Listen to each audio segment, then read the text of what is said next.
चलो स्टार्ट करें। किस चीज़ का? बता दो। आगे बैठ जाओ बेटा, आगे आ जाओ, तो जगह खाली है आज। क्या पढ़ रहे थे हम लोग? हॉर्मोन्स इन ह्यूमन, ठीक है ना। हॉर्मोन्स इन ह्यूमन हम लोगों ने स्टार्ट किया था। हॉर्मोन्स इन ह्यूमन हम लोगों ने स्टार्ट किया था, ठीक है। चलिए देखो, मैंने ये बताया था कि ह्यूमन में या किसी भी एनिमल में पहला सिस्टम कौन सा है अपने पास? नर्वस सिस्टम है। नर्वस सिस्टम है। नर्वस सिस्टम की कुछ लिमिटेशंस हैं, इसीलिए किसी भी ऑर्गेनिज्म के अंदर हार्मोनल सिस्टम को दिया गया।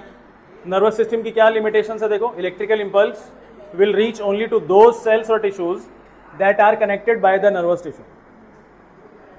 वो जो इलेक्ट्रिकल इंपल्स है, नर्व इंपल्स है, वो सिर्फ वहां तक पहुंचेगा, उस टिश्यू तक, उस सेल तक पहुंचेगा जो कि नर्वस सेल से, नर्वस टिश्यू से जुड़ा हुआ हो।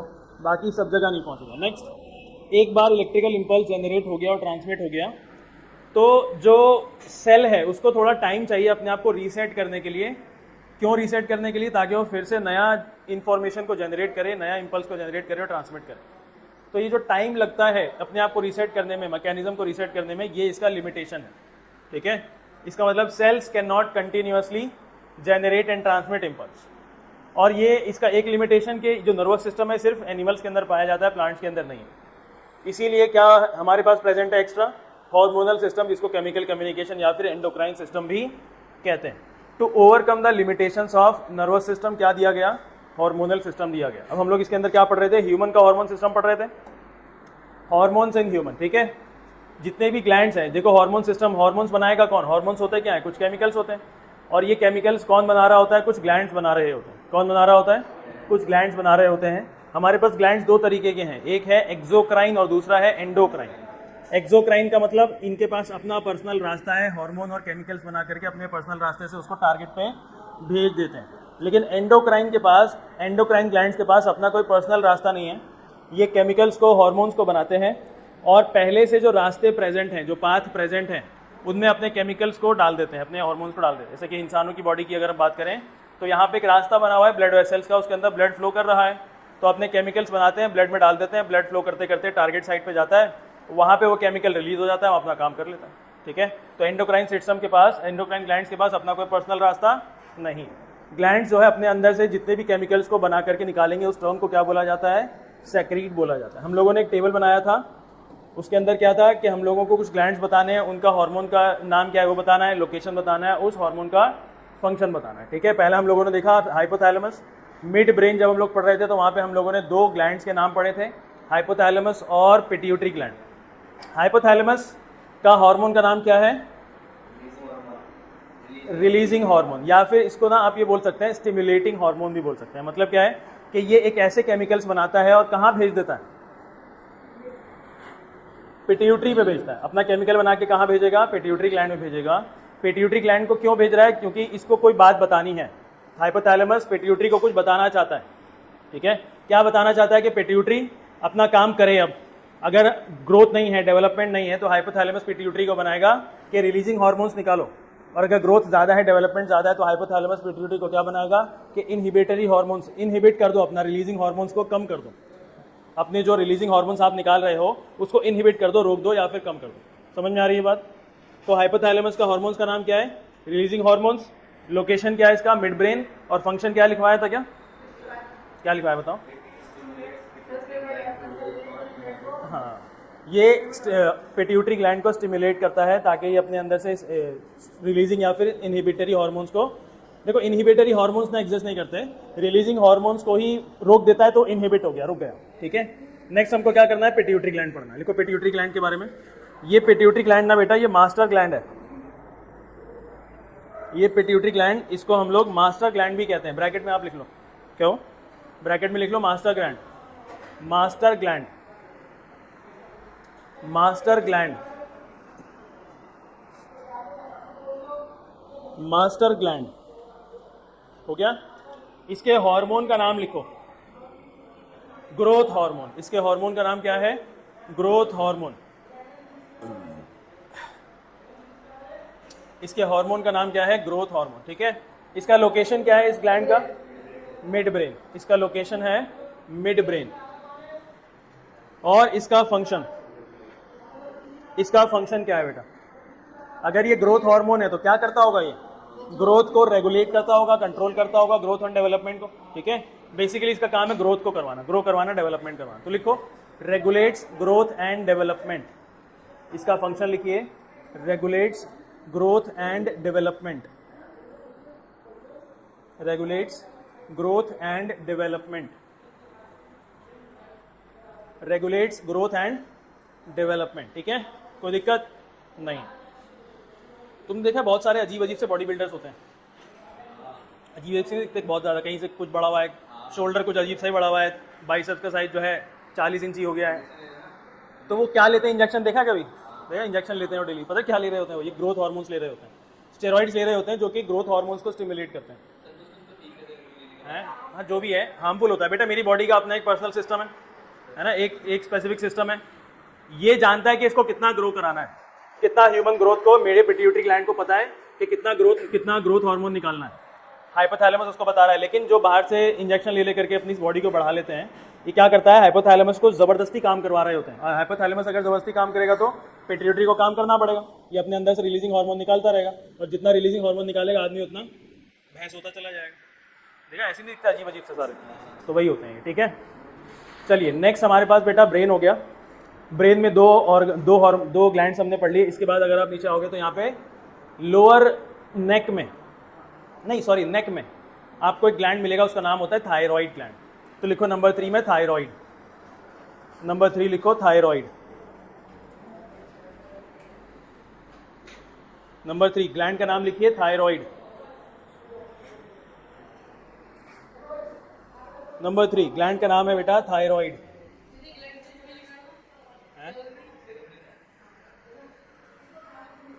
नंबर 3 लिखा थायराइड।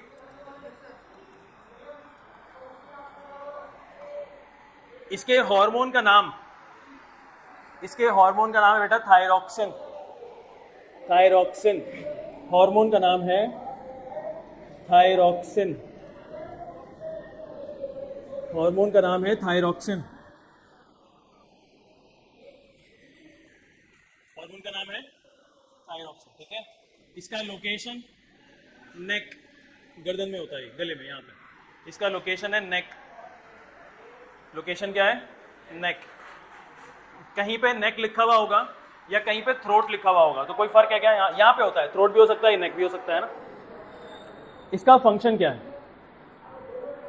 ये जो थायराइड ग्लैंड है यहाँ पे प्रेजेंट है, ये अपने अंदर से केमिकल निकालता है, उसका नाम क्या है? Thyroxine.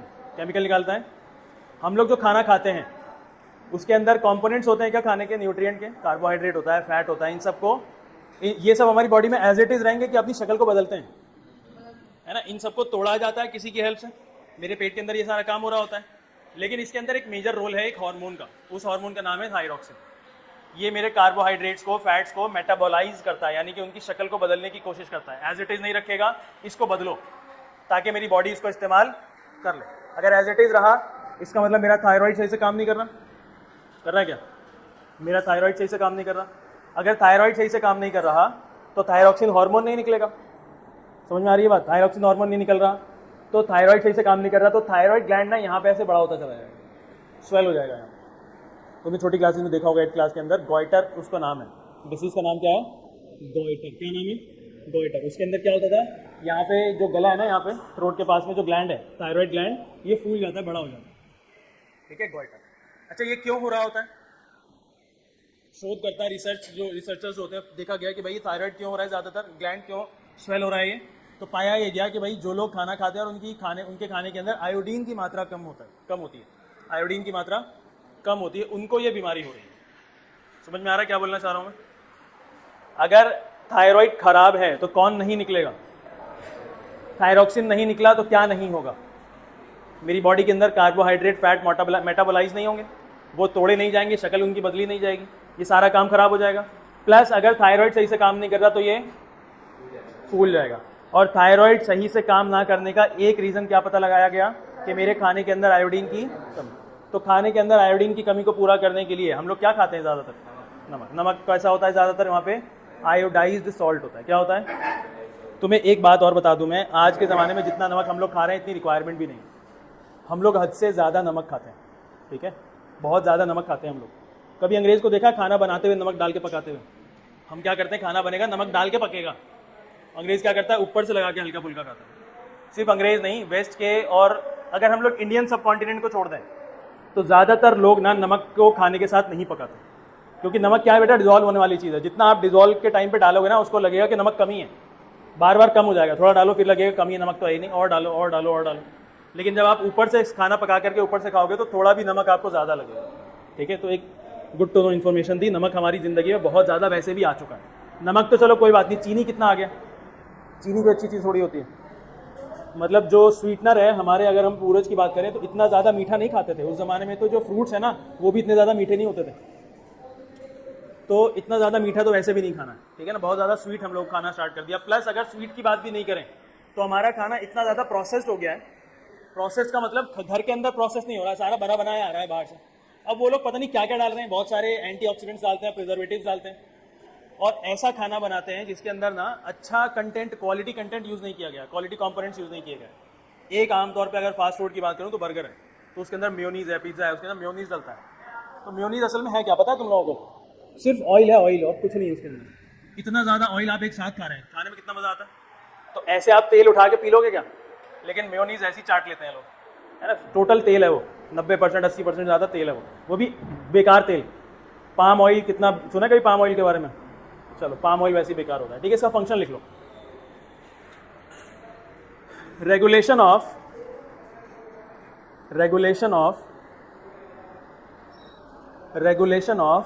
Metabolism, regulation of metabolism of carbohydrates, regulation of metabolism of carbohydrates, comma proteins and fats, ठीक है, प्रोटीन्स एंड फैट्स। नेक्स्ट, अब हम लोग हेड से नीचे आ गए थ्रोट पे। अब थ्रोट से जरा सा नीचे जाएंगे, चेस्ट का एरिया स्टार्ट हो जाएगा क्या? देखो, चेस्ट का एरिया स्टार्ट हो चुका है यहाँ पे। तो जैसे ही चेस्ट स्टार्ट हो रहा है, अपर चेस्ट में एक और ग्लैंड प्रेजेंट है वहाँ पे। अपर चेस्ट में, थ्रोट से थोड़ा नीचे अपर चेस्ट में एक और ग्लैंड प्रेजेंट है, उसका नाम है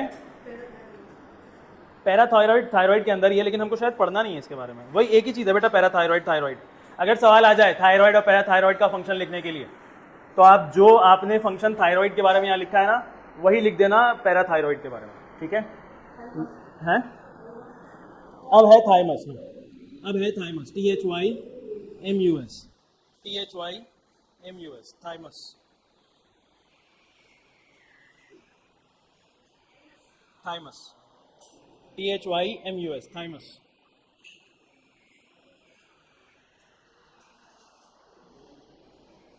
ठीक है,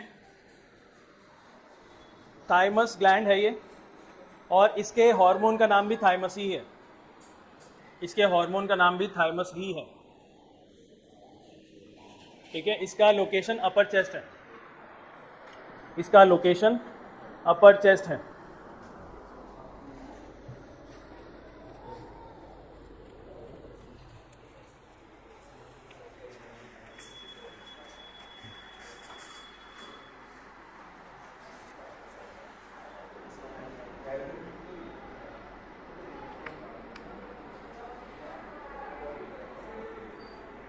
लिखो फंक्शन, लिखो बेटा फंक्शन, फंक्शन लिखो इसका, फंक्शन लिखो इसका। It develops immune system of the body, it develops immune system of the body. Immune system समझते हैं सब? इम्यून सिस्टम समझते हैं सब?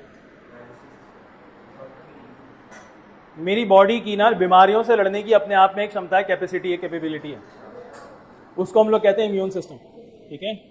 तुमने देखा होगा बच्चे जब छोटे छोटे बड़े हो रहे होते हैं तो अक्सर ज़्यादातर बीमार रहते हैं, कभी नज़ला, कभी जुकाम, कभी बुखार, कभी खांसी, कभी ये कभी वो, कभी हर वक्त लगा रहता है। तो सीन क्या है पता है कि ये बच्चे ना बीमार होते हैं, इनका बीमार होना इंटेंशनल है, अल्लाह पाक बीमार कर रहे हैं इंटेंशनल, इसको बीमार करना है ताकि थाइमस ग्लैंड अपना काम करता रहे, इनकी बॉडी को इम्यूनिटी प्रोवाइड करता रहे। कि अब जो बीमारी इनको हो रही है बाद में नहीं हो रही है, हो गया। जो छोटे बच्चों को बीमारी होती है तुम लोगों को होती है क्या? जितनी फ्रीक्वेंसी में छोटे बच्चों को होती है उतनी तुम्हारी होती है क्या? क्योंकि हम लोगों का जो ग्लैंड है वो अब काम कर चुका, अपना इम्यून सिस्टम डेवलप कर चुका है वो हमारा। थोड़ा बहुत नज़ला जुकाम खांसी बुखार होता है तो 1 आध 2 दिन के अंदर खत्म हो जाता है अपने आप। तो थाइमस ग्लैंड क्या कर रहा है बेटा, मेरी बॉडी का इम्यून सिस्टम डेवलप करता है, मेरी बॉडी को बीमारियों से लड़ने की क्षमता प्रोवाइड कर रहा होता है ताकि बीमारियों से लड़ता रहे, हर वक्त लड़ता रहे, ठीक है। अब जब एक बच्चा 18 साल या 20 साल या 16 साल या 13-14 साल एडल्ट हो जाता है, अब वो टीन एज नहीं रहा, एडल्ट हो गया, तो ये थाइमस ग्लैंड ये श्रिंक हो जाता है क्योंकि अब इसका काम खत्म हो गया। अब इम्यूनिटी डेवलप नहीं होगी, अब जो इम्यूनिटी है उसी से काम करता रहेगा ये बंदा। समझ में आया? तो लिखो फंक्शन, लिख लिया क्या function? It develops immune system of the body. तो ये भी लिखना अलग से ज़रूरी है क्या? ये श्रिंक हो जाता है, अभी लिखवा दूंगा लास्ट में, ठीक है ना। नेक्स्ट ग्लैंड लिखिए, चौथा नंबर, ब्रेन का हो गया, थ्रोट का हो गया, नेक का हो गया, इसके बाद पैनक्रियाज लिख लो, पैनक्रियाज लिख लो। पैनक्रियाज, मेरे ग्लैंड का नाम है पैनक्रियाज और इसके केमिकल हार्मोन का नाम, देखो पैनक्रियाज पैनक्रियाटिक जूसेस में रिलीज करता है, अगर आपको याद हो तो ट्रिप्सिन और क्या था? नहीं, वो तो है ही, वो तो अभी हम लोग पढ़ेंगे, लेकिन हम लोगों ने न्यूट्रिशन में क्या पढ़ा था? Lipase, lipase. तो पैनक्रियाज 2 चीज़ें रिलीज कर रहा होता है वहाँ पे न्यूट्रिशन में, एक तो ट्रिप्सिन और दूसरा लाइपेज। यहाँ पे हम लोग पढ़ेंगे पैनक्रियाज का एक और केमिकल नाम, केमिकल ऐसी चीज़ है जिसको हम लोग हार्मोन कहते हैं, ये एक्स्ट्रा में रिलीज कर रहा होता है, उसको कहते हैं इंसुलिन। क्या कहते हैं? कभी सुना है किसी ने नाम इंसुलिन का? क्या करता है? देखो हमारी बॉडी में जो भी हम लोग खाना खाते हैं, अयान, जो भी हम लोग खाना खा रहे होते हैं, तो खाने के अंदर हमारे कंपोनेंट्स में खाने का जो एक कंपोनेंट है उसका नाम है कार्बोहाइड्रेट, ठीक है। जैसे ही मेरी बॉडी के अंदर कार्बोहाइड्रेट जाता है, मेरी बॉडी में जो सबसे खाना जाता है सबसे पहले कौन सी चीज़ डाइजेस्ट होती है? कार्बोहाइड्रेट, फैट के प्रोटीन। लिखवाया था मैंने डाइजेशन का टाइम, है ना, 2 घंटे के अंदर सारा समाप्त हो जाता है ये। और मुंह में डालते ही कार्बोहाइड्रेट क्या डाइजेस्ट होना स्टार्ट हो जाता है, क्योंकि हमारा डाइजेशन मुंह के अंदर ही स्टार्ट हो जाता है, ठीक है। तो जैसे ही कार्बोहाइड्रेट डाइजेस्ट होना स्टार्ट होता है ना, तो मेरी बॉडी का जो पैनक्रियाज ग्लैंड है ये काम करना स्टार्ट कर देता है अपना। ये कार्बोहाइड्रेट ग्लूकोज बन के कहाँ जाएगा? डायरेक्ट मेरे ब्लड के अंदर। और glucose is a form of sugar, glucose is a form of simple sugar.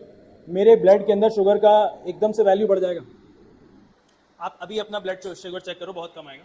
और जैसे ही आप खाना खा लोगे, और स्पेशली अगर आलू या चावल खाया आपने, तो आपका ब्लड शुगर लेवल एकदम से स्पाइक दिखेगा। और स्पाइक का मतलब एकदम से बढ़ेगा, और उस एकदम से बढ़ने पे ना इंसुलिन काम करना स्टार्ट कर देता है, इंसुलिन निकालता है, सॉरी पैनक्रियाज काम करना स्टार्ट करता है, इंसुलिन निकालता है। और मेरे ब्लड के अंदर जितना शुगर डिजोल्व हो चुका है, जितना स्पाइक आ चुका है मेरे ब्लड के अंदर शुगर के लेवल का, उसको कम करता है।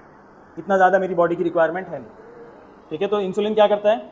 ब्लड शुगर के लेवल को मेंटेन करता है, हर वक्त कम करता रहता है। जब खाना खाओगे तो ब्लड शुगर के लेवल को कम कर देगा, ब्लड शुगर के लेवल को। अब एक बीमारी होती है जिसका नाम क्या है? डायबिटीज़। उसमें क्या हो रहा होता है? लोग खाना खाते हैं एकदम से शुगर बढ़ जाता है, नहीं भी खा रहे होते तो भी होता है ना, खाना खाते हैं शुगर बढ़ता है। तो सबका बढ़ता है, सिर्फ डायबिटीज़ वालों का नहीं, हम सबका बढ़ता है। सीन क्या है कि उनका पैनक्रियाज काम नहीं कर रहा, इतना ज़्यादा टॉर्चर कर दिया उन लोगों ने अपने पैनक्रियाज को, अब काम करना बंद कर दिया उसने। तो तूने जिंदगी भर जो है दिन में भी खाना खाया, रात में भी खाना खाया, इतना खाया जितना मैं डाइजेस्ट नहीं कर पा रहा, अब तू झेल, अब नहीं करूँगा मैं डाइजेशन, ठीक है, अब नहीं इंसुलिन निकाल रहा हूँ, ठीक है। जब मर्जी मिल जाए कुछ दावत में तब पेल रहा है, तो अब इंसुलिन ने काम, पैनक्रियाज ने काम करना बंद कर दिया, अब नहीं निकालूंगा मैं इंसुलिन, ठीक है। तो इस कंडीशन को कहते हैं डायबिटीज़। अब जब खाना खाएगा, जब इसका ब्लड शुगर लेवल बढ़ जाएगा, क्योंकि इंसुलिन काम ही नहीं कर रहा, ब्लड शुगर लेवल बढ़ा ही रहेगा, बढ़ा ही रहेगा, बढ़ा ही रहेगा। बहुत केसेस के अंदर बहुत कम क्वांटिटी में काम कर रहा होता है, तो धीरे धीरे धीरे धीरे ब्लड शुगर लेवल कम होता है। इसलिए तुमने देखा होगा बहुत से लोग जिनको डायबिटीज़ की परेशानी होती है, उनका पैनक्रियाज तो काम कर नहीं रहा, खाना खाने से पहले एक इंसुलिन का इंजेक्शन लगाते हैं बाहर से, यहाँ लगाते हैं, जब खाना खाएंगे तब लगाना है, नहीं लगाया तो फिर काम 25 है उसका, ठीक है। तो लिखो पैनक्रियाज लिखा, हार्मोन का नाम लिखो इंसुलिन, इसका लोकेशन स्टमक नहीं, एब्डोमेन लिख लो। एक काम करो, बिलो स्टमक लिखो। देखो ये क्या चीज़ है, ये इंग्लिश में बताओ, एब्डोमेन। इसके अंदर एक छोटा सा पैकेट है जिसमें खाना स्टोर होता है, उसका नाम स्टमक। स्टमक के नीचे छोटा सा क्या है, स्टमक के नीचे नहीं, पीछे की तरफ या वहीं पे कहीं पे, ये तो बहुत सारा कॉम्प्लेक्स है ना, वहीं पे पैनक्रियाज है, ठीक है। तो लिखो पैनक्रियाज का लोकेशन क्या है? Below stomach. बिलो स्टमक का मतलब कोई ये ना समझे कि ये स्टमक है इसके नीचे, नहीं, स्टमक इस कैविटी के अंदर स्टमक एक छोटा सा पैकेट है, इस पूरी कैविटी को बाहर से देख के क्या बोलेंगे, एब्डोमेन बोलेंगे। हो गया लोकेशन बिलो स्टमक, फंक्शन लिखिए।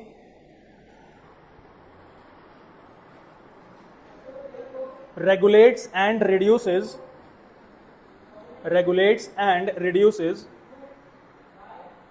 regulates and reduces blood sugar level, regulates and reduces blood sugar level, regulates and reduces blood sugar level। कोई दिक्कत? ये बिहेवियर नहीं पता मुझे इसके बारे में। डायबिटीज और ब्लड प्रेशर, हाइपरटेंशन अलग अलग हैं।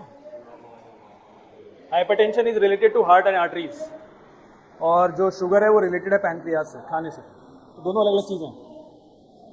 और हाइपरटेंशन वाले ऐसे गुस्से में रहेंगे हर वक्त, ऐसा कुछ नहीं। कुछ लोगों का बिहेवियर होता है गुस्से वाला। हाँ, हो सकता है कि कुछ असर पड़ता हो, कि हर वक्त कुछ डिस्कम्फर्ट रहता हो, यहाँ पे उनको पाल्पिटेशंस होते हो, जिसकी वजह से थोड़ा सा बिहेवियर इशू रहता हो उनका। तो हो सकता है ऐसा हो हर वक्त। अबे ज़रूरी नहीं है कि सिर्फ ब्लड प्रेशर हाइपरटेंशन वालों का ही बिहेवियर थोड़ा सा खराब रहे। आपको अगर बॉडी के अंदर कहीं पे इलनेस है, कोई पेन है, कंटिन्यूस पेन है, तो भी आप थोड़ा सा बिहेवियर इशू दिखाओगे। बॉडी में कहीं पे कोई भी इलनेस होगी ना, तो बिहेवियर इशू दिखता है हर वक्त, थोड़ा बहुत ये झल्लाया हुआ रहेगा, गुस्से में रहेगा।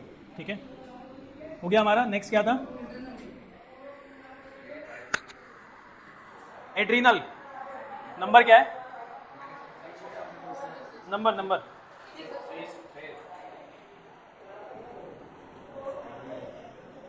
Adrenal glands, adrenal glands. हो गया एड्रीनल ग्लैंड्स। चलिए देखो, एड्रीनल ग्लैंड्स के बारे में सुन लेते हैं। ये जो ग्लैंड है ना, ये एक नहीं है, दो है। कितने? हमारी बॉडी में एक इंटरनल ऑर्गन है जिसका नाम है किडनी। कितना है? एक के दो? एक इधर एक इधर, दो है किडनीज। इन दोनों किडनीज के ऊपर छोटे छोटे मटर के दाने के साइज के बराबर दो ग्लैंड्स है, एक इधर है और एक इधर है। उसका नाम क्या है? Adrenal glands. क्या नाम है? Adrenal glands. लोकेशन समझ में आ गया? ये अपने अंदर से केमिकल निकालता है, उसका नाम है एड्रीनलिन। क्या केमिकल निकालता है? एड्रीनलिन। कभी नाम सुना है? सुना? सबने सुना? एड्रीनलिन कभी नाम सुना है? रेडबुल का नाम सुना है? रेडबुल सुना है? रेडबुल का बेचारे का मार्केट खराब हो गया, स्टिंग आ गया ना आजकल। कोई बात नहीं। ये जितने भी एनर्जी ड्रिंक्स होते हैं, ये क्या कर रहे होते हैं? आपको एनर्जी प्रोवाइड कर रहे होते हैं क्या? ये आपकी बॉडी में जो एड्रीनल ग्लैंड्स है ना, इनको जबरदस्ती काम करा रहे होते हैं। मुझे इस वक्त ना भागना है ना दौड़ना है, कोई भी रश एक्टिविटी नहीं करनी, तो ये एड्रीनल ग्लैंड्स जो है ना, ये केमिकल रिलीज नहीं करते। कोई मैं बिल्कुल एकदम शांत हूँ, इसका कोई काम ही नहीं है। अब मैं एकदम से पी लूँ कोई एनर्जी ड्रिंक, तो ये क्या करेगा? मेरे एड्रीनल ग्लैंड्स को जबरदस्ती काम करा रहा है। भाई निकाल, फटाफट से निकाल केमिकल, बॉडी में डाल इसको। जैसे डालेगा मेरे अंदर से अननेसेसरी एनर्जी आना स्टार्ट, ऐसा लगेगा मेरे को कि बहुत ज़्यादा मैं फास्ट मोड पे हो गया। कुछ भी काम करा लो, सुस्ती खत्म करा लो, कुछ भी काम करा लो इस वक्त। तो अब तुम देखा होगा जिम वाले फटाफट से पहले रेड बुल पी रहे हैं भाई, प्री वर्कआउट ले रहे हैं। उससे क्या होता है?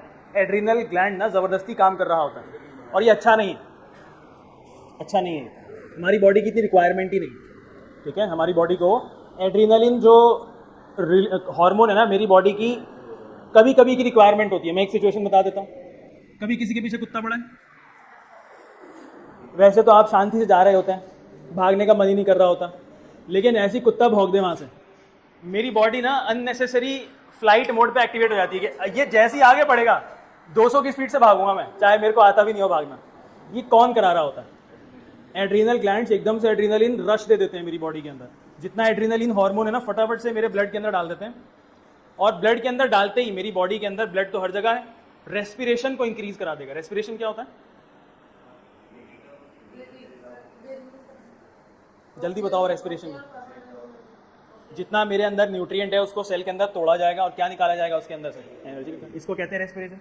मेरी बॉडी के अंदर रेस्पिरेशन को इंक्रीज करा देगा। जितना खाना प्रेजेंट है सबको जला करके एनर्जी बना के रखने की कोशिश करेगा कि इसको भागना है, सारी एनर्जी लगा देगा, सारी ताकत खपा देगा ये एकदम से, बहुत जल्दी होता है।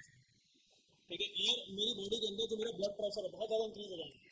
मेरी ब्लड की स्पीड, मेरे ब्लड की सर्कुलेशन बहुत ज़्यादा इंक्रीज हो जाएगी।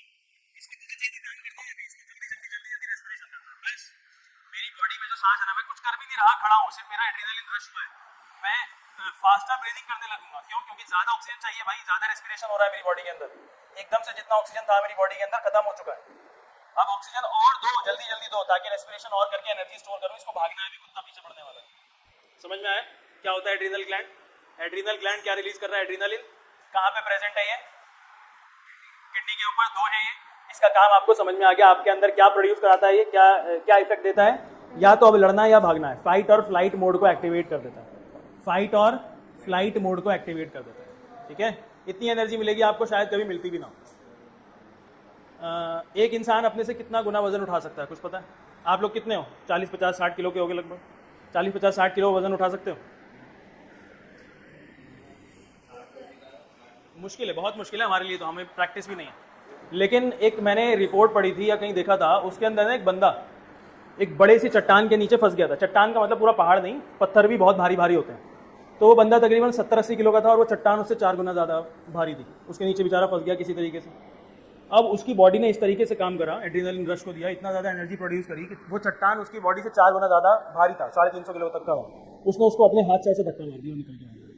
तो इतना काम हो सकता है, वो फॉर इंस्टांस होता है, हमेशा नहीं होगा। ठीक है, तुमने देखा होगा बहुत सारे body lifters, weight lifters, heavy weight lifters एकदम से इतना वजन उठा लेते हैं, तो कुछ ना कुछ तो झोल करके ही आते हैं वो लोग।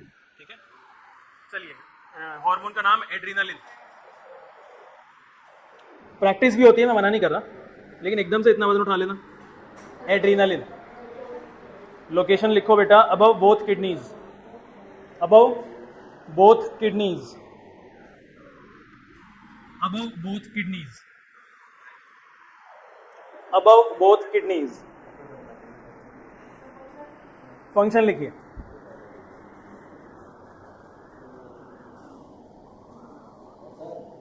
रेगुलेशन एंड इंक्रीजिंग, थोड़ा सा लंबा है, regulation and increasing, regulation and increasing blood pressure, comma heart beat, comma breathing rate,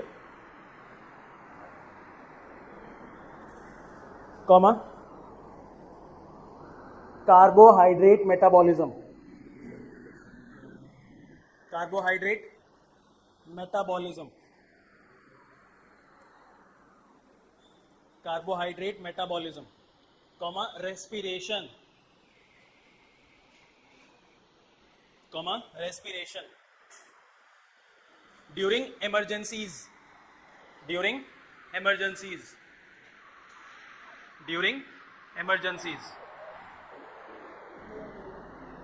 during emergencies। ठीक है, फुल स्टॉप। अगर वहां पे एक एक्स्ट्रा बात लिखनी हो आपको तो लिख सकते हैं, इट एक्टिवेट्स, अलग से लिख लो एक पॉइंट कहीं पे इसी के बारे में, it activates fight and flight mode. इसी का एक और एक्स्ट्रा पॉइंट लिख लो, it activates fight and flight mode, it activates fight and flight mode, it activates fight and flight mode. ठीक है, फुल स्टॉप। अब्दुल्ला, नेक्स्ट क्या है? गोनाड्स, बहुत इंपॉर्टेंट।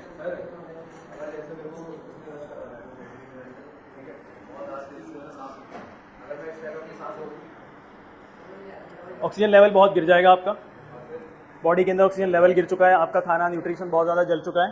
अगर सांस रोक लोगे आप तो आप फेंट हो सकते हैं, बिल्कुल गिर जाएंगे आप चक्कर खा के, थोड़ी देर में बेहोश हो सकते हैं जब तक कि ऑक्सीजन लेवल नॉर्मल ना हो जाए। और एक बात और, जब ये एड्रेनलिन बर्स्ट होता है ना, उसके बाद आपको भूख बहुत ही लगेगी, क्योंकि खाना खत्म हो चुका है बॉडी का, भूख लगेगी, क्योंकि रेस्पिरेशन करके सारा न्यूट्रिशन जला दिया ना, एनर्जी बन चुका है। अब आपको लगेगी भूख, अब खाना खाएंगे आप। इसीलिए आपने जब भी फिजिकल एक्टिविटी किया होगा, फिजिकल एक्टिविटी करने के बाद आपको भूख जरूर लगती है, खाने का मन करता है। क्यों? क्योंकि ज्यादातर न्यूट्रिशंस ना आपके जल चुके हैं, एनर्जी में कन्वर्ट हो चुका है। ठीक है, चलिए अब आ गया बेटा बहुत इंपॉर्टेंट हमारा 7th, जिसका नाम है गोनाड्स।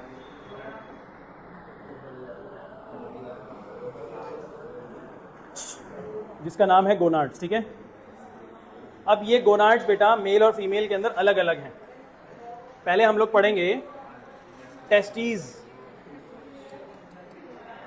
ब्रैकेट में लिख लो in male, testes in males. ठीक है, गोनाड्स जो मेल के अंदर है उसका नाम है टेस्टिस। इसका हार्मोन का नाम क्या है, कौन बताएगा? टेस्टोस्टेरोन्स।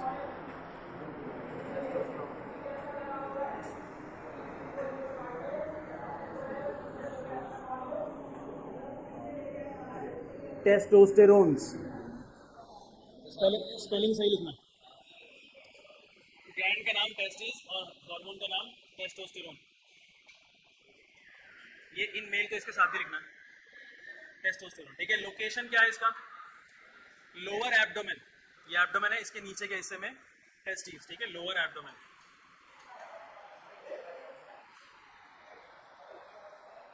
Lower abdomen.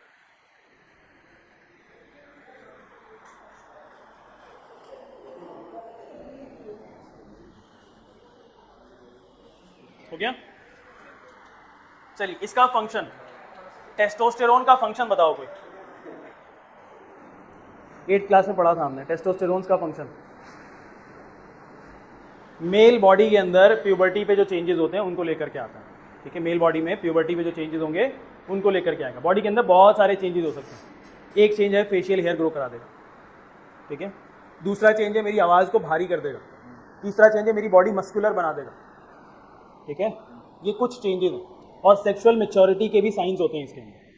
तो लिखो फंक्शन इसका। फंक्शन लिखो, changes associated with, changes associated with, changes associated with puberty, changes associated with puberty such as facial hairs,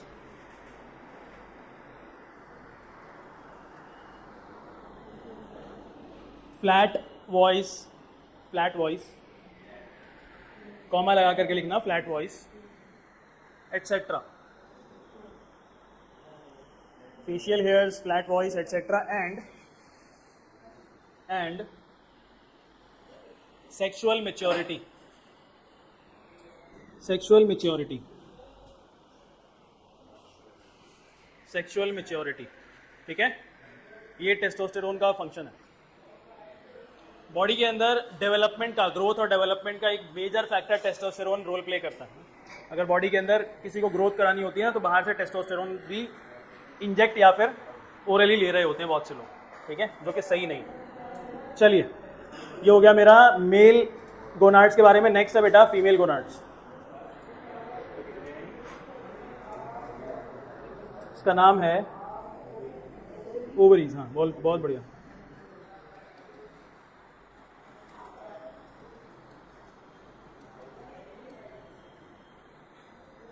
ये दोनों के आगे एस क्यों लगा हुआ है? ES, IES क्यों लगा हुआ है? क्योंकि एक से ज़्यादा दो होते हैं। ठीक है ना। फीमेल गोनाड्स का नाम है ओवरीज। इसके हार्मोन का नाम, एस्ट्रोजन। बिल्कुल सही। देखो, कई बार ना आपको O से लिखा हुआ मिलेगा, ये एस्ट्रोजन। O से भी लिखा हुआ मिल सकता है। ठीक है, कोई बात नहीं। E ओनली OE होता है स्टार्टिंग में। आप सिर्फ E से लिख दो, कोई दिक्कत नहीं, कोई आपके नंबर नहीं काटेगा। एस्ट्रोजन। और एक और होता है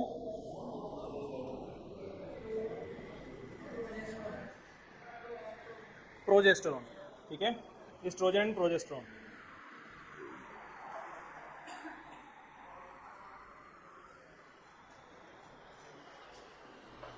ठीक है भाई, इसका लोकेशन सेम रहेगा, लोअर एब्डोमेन। लोकेशन भी यहाँ पे आप लोअर एब्डोमेन लिखेंगे। फंक्शन भी आप इसके अंदर लिख लेंगे, changes associated with sexual maturity and others. Changes associated with sexual maturity and others, या फिर etcetera. Changes associated with sexual maturity etcetera. Changes associated with sexual maturity etcetera. ठीक है, ये टोटल कितने ग्लैंड्स पढ़े हमने यहाँ पे? नहीं, गलत, 8 पढ़े हैं टोटल, लेकिन पढ़े तो 8 हैं। ठीक है, टोटल हमने 8 पढ़े। मेल फीमेल में गोनाड्स अलग है। ये गोनाड्स कोई ग्लैंड का नाम नहीं है, ये तो कॉमनली दोनों को बुलाया जाता है ऐसा, ठीक है। इनका कॉमन नाम है, दोनों ग्लैंड्स अलग अलग हैं, ठीक है। याद कर लोगे, कोई दिक्कत तो नहीं है कोई खास। सबसे पहले हाइपोथैलेमस क्या करता है, पिट्यूटरी को कमांड करता है। दूसरा, पिट्यूटरी क्या रिलीज करता है, ग्रोथ हार्मोन। तीसरा, थायराइड क्या करता है, रिलीज थायरॉक्सिन।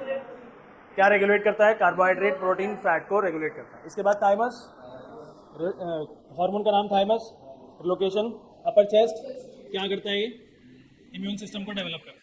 इसके बाद बिलो स्टमक है, पैनक्रियास क्या करता है ये, इंसुलिन को रिलीज करता है और फंक्शन ब्लड शुगर लेवल को मेंटेन और कम करता है, ठीक है। इसके बाद हमने पढ़ा था एड्रीनल ग्लैंड्स, हार्मोन का नाम एड्रीनलिन, लोकेशन इसका अबव बोथ किडनीज, काम इसका फाइट और फ्लाइट मोड, जितने कम कर सकते हैं, gives us wings, gives us energy, ठीक है, जो भी है। नहीं, जिसके अंदर कोई स्पेसिफिक कंपोनेंट प्रेजेंट होता है वही होता है उससे। ज़्यादातर तो कैफीन होता है इन सब के अंदर, कैफीन की वजह से होता है, ठीक है। कैफीन मतलब कॉफ़ी के अंदर प्रेजेंट होगा वो, ठीक है। इसके बाद हम लोगों ने पढ़ा क्या, गोनाड्स मेल फीमेल के अंदर नाम अलग अलग, हार्मोन्स अलग अलग, location same, function almost same, ठीक है। ये हो गया हमारा